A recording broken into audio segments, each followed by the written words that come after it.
first things that you'll come across when reading about motor learning is probably the difference between block practice and random practice. This difference between blocked and random practice falls more under information processing theory than dynamical systems theory, which are the two different theories that I was discussing in the previous clip. So to explain this difference, let's say in a session that you want to work on your serve, your back and open up, and your forehand loop. Block practice basically means that you focus on one skill at a time. So in this case, you first practice your serve, repeating it over and over, then moving on to just practicing the backhand open up, and finally focusing on your forehand attack. In random practice, you'd set up a drill where you work on all these different shots in the same rally, or at least in the same exercise.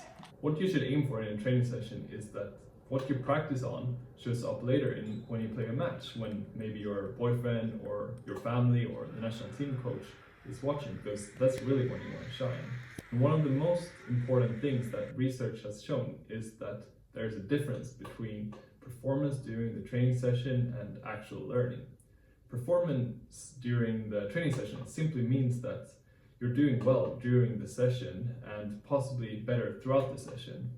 This can be influenced by many temporary factors. Learning, on the other hand, means that what you're practicing sticks and that it can be transferred to new situations. Basically, it means that your performance will be better in the long term and that you can use what you learned even if the conditions change. These two things, retention and transfer, are what research has focused on. And research has shown a counterintuitive phenomenon between performance and learning. It's kind of a paradox. So if you train using block practice, your performance will improve a lot during the session. But if you use random practice, your performance won't improve as much during the session. However, when you test retention and transfer, like testing the skills 2 weeks later under slightly different conditions, those who train with random practice perform better. One leading theory as to why random practice leads to better learning is due to increased contextual interference. Schmidt and Lee in 2003 defined it as the disruptions in learning and performance that come from doing a task in a context with other tasks. Researchers have tried to explain why this happens, and the two main hypotheses are the elaboration hypothesis and the forgetting hypothesis. The elaboration hypothesis suggests that because you're switching between tasks, you develop a deeper understanding of the movements. You can compare different types of strokes and see what the outcome is.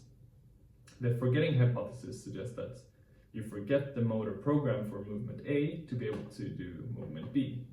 And this means that for each movement, you have to find a new solution and recreate a motor program rather than just repeating it.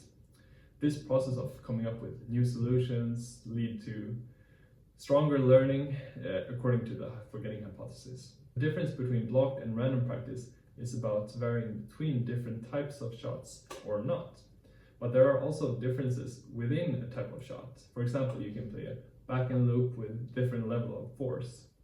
According to the theory of generalized motor programs, you then use the same motor program but adjust the parameters of the movement. And in the literature, this is called the difference between constant and variable practice. So in constant practice, you train a shot or a skill without variation, while in variable practice, you train the same shot or skill but vary something in the shot. There hasn't been as much research on constant and variable practice as on blocked and random, but the research that exists point to similar results as with blocked and random, namely that consistent practice leads to better performance during the training session, but in retention and transfer tests, variable practice leads to better learning. The research on blocked and random practice has faced some criticism.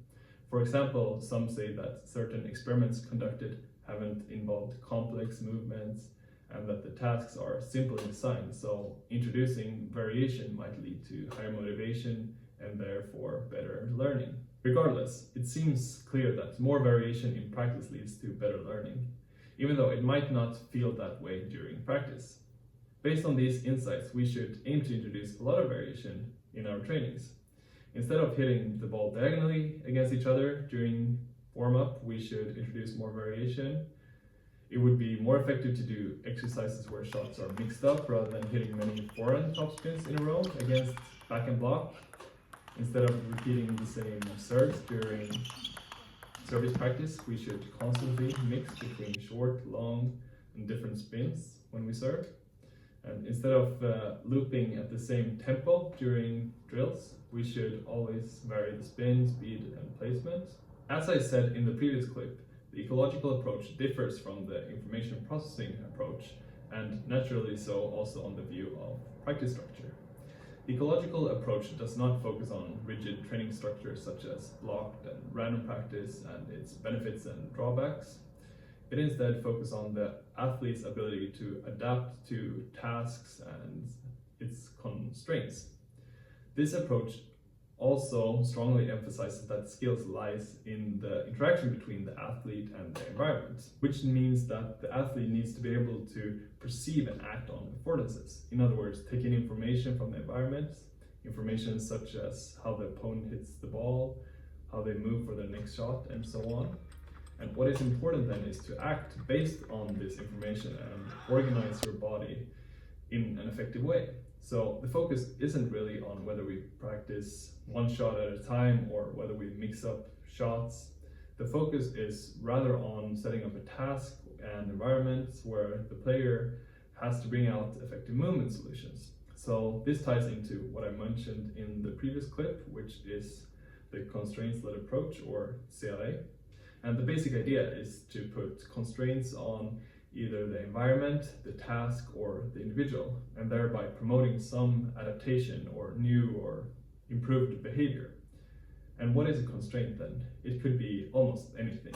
A rule, a change in the equipment, or an instruction. And the basic idea is to let the player solve problems and become adaptable. Okay, so depending on which theoretical framework you take on, your view on training structure will differ. And I'm more leaning into the ecological approach and don't really think too much about the blocked or random dichotomy when designing exercises. I instead like to design exercises where the goal is to win every point, but there are certain constraints put in place, and these constraints allow me to practice certain aspects of the game. So that's it, and hope to see you in the next clip.